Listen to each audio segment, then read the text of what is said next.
के पास में एक शालिग्राम भगवान। अगस्त ऋषि कहने लगे, देखो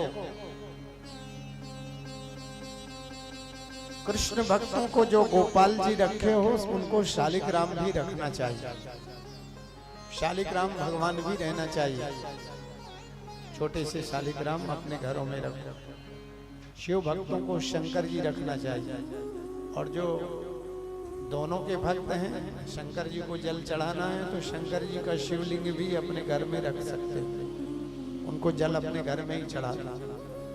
शालिग्राम की पूजा पवित्र स्थिति में मातृशक्ति भी कर सकते हैं, माताएं भी शालिग्राम भगवान की पूजा कर सकती।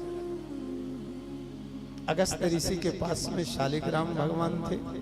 अगस्त ऋषि ने सुतीक्षण देव को कहा कि सुतीक्षण, मैं यात्रा में जा रहा हूं तो मेरे को ठाकुर जी की पूजा कर लेना, जितने दिन मैं ना हूं तुम ही पूजा कर। गोदावरी के किनारे आश्रम, गुरुदेव तो तीर्थ यात्रा में चले गए, शालिग्राम भगवान की पूजा करें। अगस्त ऋषि गोदावरी गंगा स्नान करने के लिए जाएं तो शालिग्राम जी को भी ले जाएं, वहीं पर डुबकी लगवा दें। जैसे आप लोग अपने गोपाल जी को कभी गंगा जी ले जाओ तो गंगा जी में डुबकी लगवा दो, गंगा जी में स्नान करा दो, यमुना जी में स्नान करा दो। चित्रकूट जाओ गोदावरी में नहला दो, नर्मदा जी जाओ तो नर्मदा जी में नहला दो। तो सुतीक्षण जी भगवान को लेके गए स्नान कराया। स्नान करा करके जब लौटे तो गोदावरी गंगा के किनारे बड़े अच्छे अच्छे जामुन लगे हुए थे, काले काले बढ़िया जामुन। सुतीक्षण जी ने सोचा आज ठाकुर जी का भोग जामुन से लगाऊं, जामुन का भोग लगा दूं।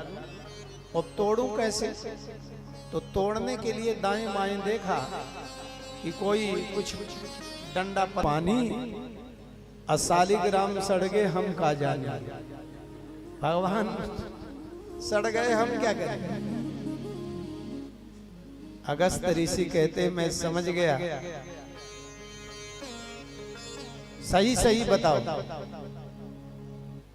सुतीक्षण जी कहते प्रभु माफ कीजिए, भगवान को भोग लगाने के लिए नहीं, मैंने भगवान से ही जामुन जब तोड़ी तो भगवान चले गए गोदावरी, मैंने जामुन रख दिया। अगस्त ऋषि बड़े दुखी हुए, मेरे बड़े सिद्ध शालिग्राम थे, मेरे भगवान को तुमने फेंक दिया तो मैं भी तुमको फेंक रहा हूं, तुम भी आश्रम से निकल जाओ। जब तक मेरे भगवान को लेके नहीं आओगे तो आश्रम में नहीं आओगे। अब सुतीक्षण जी महाराज आश्रम से चले गए, अपनी दूसरी कुटिया बना ली और भगवान के आगमन की प्रतीक्षा। बड़े भक्त हैं। कब हो की पीरिया गे पुनि जाई, कब हो की नृत्य करई मन लाई। सुतीक्षण जी की अद्भुत भक्ति। सिया राम जी हमारे कब आई हो, सिया राम जी हमारे कब आई हो।